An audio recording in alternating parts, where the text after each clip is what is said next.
seu. Eu não sou aqui para brigar. Você me falou da Constituição de 67 e de 69. Que é muitos seus colegas dele não são mentindo. Isso é política da Chile? Mas eu estou te falando que eu não lembro de ter falado. É o que está acontecendo com ele. Não venha nesse momento. Eu não invento, eu não estou aqui para mentir para você. Ou na professor está inventando para poder ferrar. Seja humilde, seja um pouco mais humilde. Isso é para o crescimento, isso é para melhorar, isso é para dar qualidade, não é nada pessoal não, eu mal te conheço. Para que eu vou ofender alguém pessoalmente? Eu tenho 3 meses que eu convivo com vocês, 2 vezes por semana, só.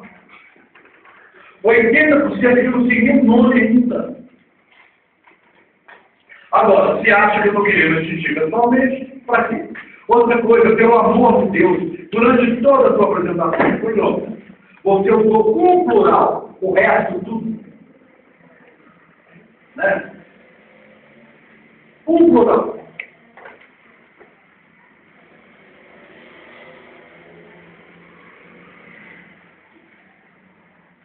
Gente, você começa colocando o meio ambiente como se fosse o tema mais importante da Constituição.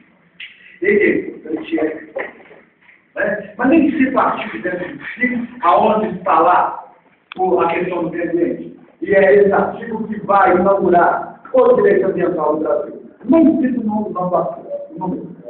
Será que o meio ambiente é o tema mais importante dessa Constituição? Não. Eu, como começo a falar, pela ordem de importância. Então, você já vê o meio ambiente. Cláudio Pedra, né? Nesse terceiro dia,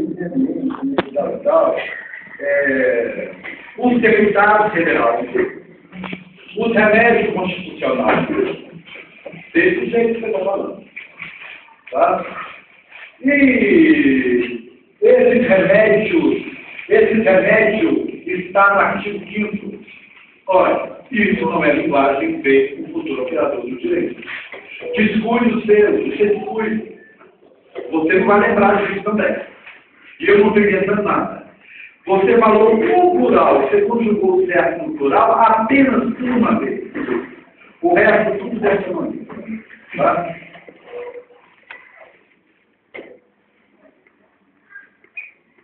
Depois, apenas 356 famílias receberam reparação do regime militar. Mentira! Regime militar não reparou ninguém. Agora, nesse governo, é que está sendo feito a reparação para as famílias que perderam membros durante a ditadura. Você fala que a sua reparada tem o regime militar. Nenhuma coisa.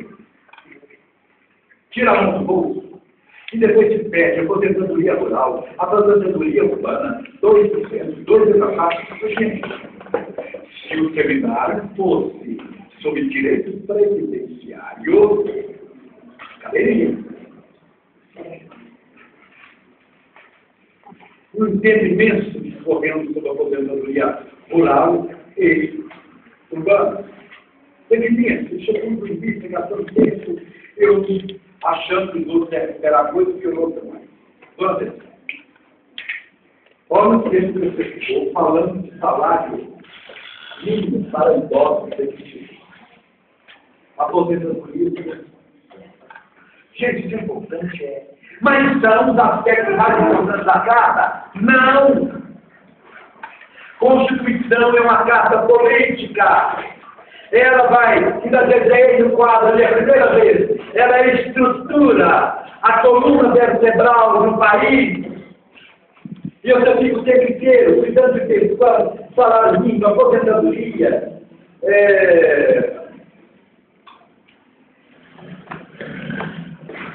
começa a falar de detalhes da criação do próprio grupo. E vai entender um livro, conta toda a história, Fundação Manguinhos, que isso tem a ver com a Constituição de 88. Nada, neca.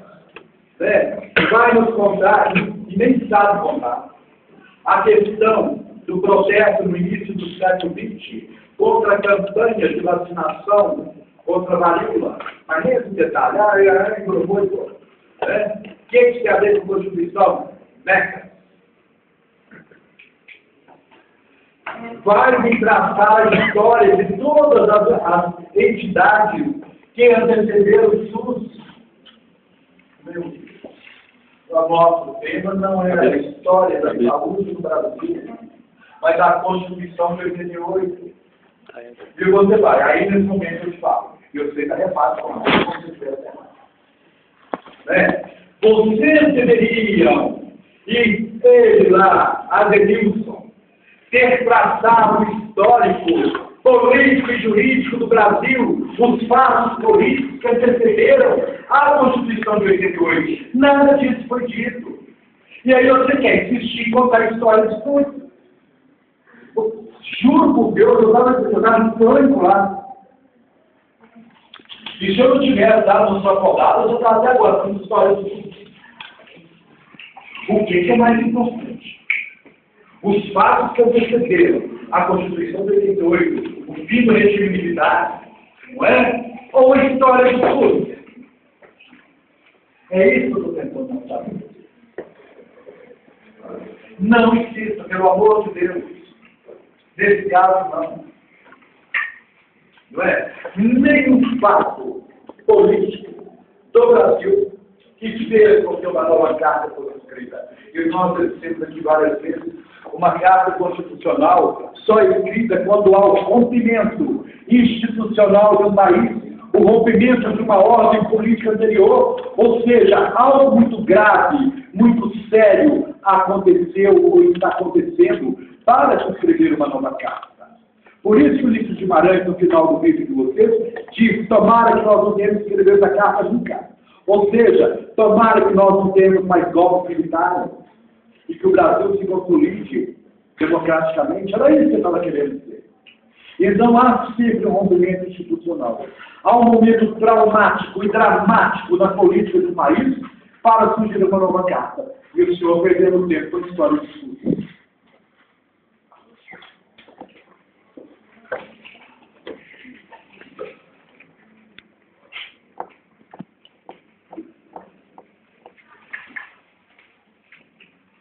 Depois ele vem falando sobre racismo.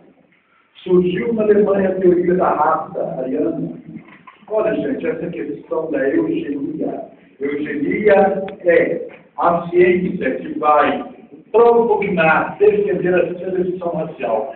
Ela nos chega de uma obra de Platão do século VI antes de Cristo, na sua obra. Platão vai falar sobre a eugenia. Ele vai pregar isso.